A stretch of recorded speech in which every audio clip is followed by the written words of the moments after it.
My name is Alvaro Espinosa with B9 Sigma Consulting Group. In this quick chat, we're going to discuss about what is my job. And I see the need to discuss this because I see very frequently organizations where people understand in a very superficial way what is their role and what is their job in the organization. So this is, of course, a broader concept. It's not like, okay, what is my job in terms of I'm an operator, I need to be producing, or I'm a quality manager, I need to, control quality. It's just more like understanding what is your contribution, what are your accountability on this that will help and support the success of your organization, of your company. So we are trying to explain as I said, in a broader manner, what are actually the responsibilities of each and every individual in your organization, in your factory. So to understand that, we're gonna review this graph that basically in this axis will be basically describing the leadership, the type of leadership that you find in a factory, and basically is the production associates, supervisors, and technicians that are described here as a direct operation. Mid-management, which is basically superintendents, managers of a department, or leaders in general, depending how you call them. And then top management. And in this, top management means basically plant managers, general managers, operations managers sometimes, or staff members. So basically, in this other axis, we have basically the involvement or the type of work they need to be performing. So, for instance, for a direct operation, we can, in this graph, we can think that the job description or the responsibility of direct labor associates or production associates is in this square, in this let's say in the area that is in this square. And as you can see, there is basically very well defined. This is also the work of mid-management, this green square. And then in this pink box, this is the job, let's say a given day in the life of a plant manager as well. So there is 3 lines that cuts this work. The first line is called operate or flow, which is everything that is below this line is basically produce or deliver the goods, right? And then this next line here, whatever is underneath this line is improvement. So, and whatever is on top of that, this same line is innovation. So all this area, for instance, is innovation in the organization, in your organization. All this area here is the improvement effort in your organization. And as you see, in an entire organization, you need to have a balance between these 3 aspects of an operation. This is an innovation itself. Some organizations believe that all their job is only operate and maintain and maintenance, right? And deliver, and they focus in this area, and they never jump into anything of improvement or non-innovation. So that's the first thing, is that top management, mid-management, and direct operation team, in this context, the production associates, all of them needs to be gravitating in 3 levels. Again, operate or flow, improvement, and innovation. So now, what is my role? If I'm in operations, if I am a direct labor associate, So, okay, so my work, in this case, this block, at least 85% of my work, this area, is actually operate. Produce and deliver the goods, repeat the standard work, and maintain this, the flow. So that's basically, as I said, is produce the chairs that you sell and ship them, produce the beer, whatever you do, just do it, right? And 85% of the time is the responsibility of add that value for the production floor associates, supervisors, and technicians. However, if you see this underneath this line is improvement, so there is now this triangle, which is probably something between 20 and 50% of the time, that in an organization like Toyota, Nissan, Mitsubishi, and some others now, other organizations are trying to implement that, 20 to 15, 20% of the time needs to be focused and dedicated, inserted, defined to eliminate waste.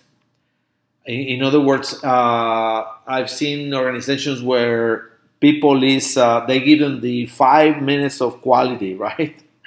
So that's not going to work. So you need to actually establish that 20% of the time, the people really stop producing and thinks of ways to really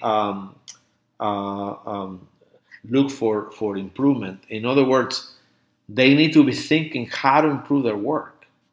That's the job of production associates. So you need to establish those systems where people bring ideas to how be more productive, how to improve their work, their quality of their work, the uptime of the machine, whatever the problems are, they need to be contributing with that. That's the innovation. And you need to make sure that your job descriptions and your agreements establish that. Now, what is the role if I am in the middle management? My job now has 3 dimensions. I have this piece here, which is 40 to 50% of the time. I need to be supporting the direct labor production associates to produce, to add value. So it's very interesting, but we struggle to teach operators to give ideas to improve their work, which is part of their responsibility. But we also struggle to make the middle management to be or spend time on the line and be with the production associates. So that needs to change if you are trying to really improve your production or your production system.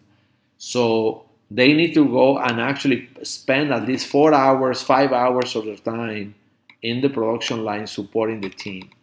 Then another 30% of their time needs to be dedicated to improvement over your day. So they need to structure their work such that they contribute with improvement every day, or try to make things easier to the operator. So you can see the definition is, as we said, operation is just produce and deliver the goods, standard work and maintenance. In this case, improvement is level out the work, level the work, or simplify it. Make the work that is hard less complicated. If you have a quality control plan that is in, 5 pieces, and distributed in 5 different formats, and you see that people is not following, it is because it's hard to follow. So your job as an improvement mid-management team member is to really make the life of your operator easier. Design and improve the system. That's your job. If you have complaints or you have an excess in material or your installation time is out of control, that's your job, to find out the systemic issues. So it's not that you're going to be all the time on the floor, but you need to kind of take time to see how and collaborate with other managers to see how you can improve the system. And the last part of your job, being this innovation piece, is that you need to go and establish disruptive events, new ways of work. You need to establish, probably go for new markets in your segment, or innovate, or do a new line, the new paint line, the new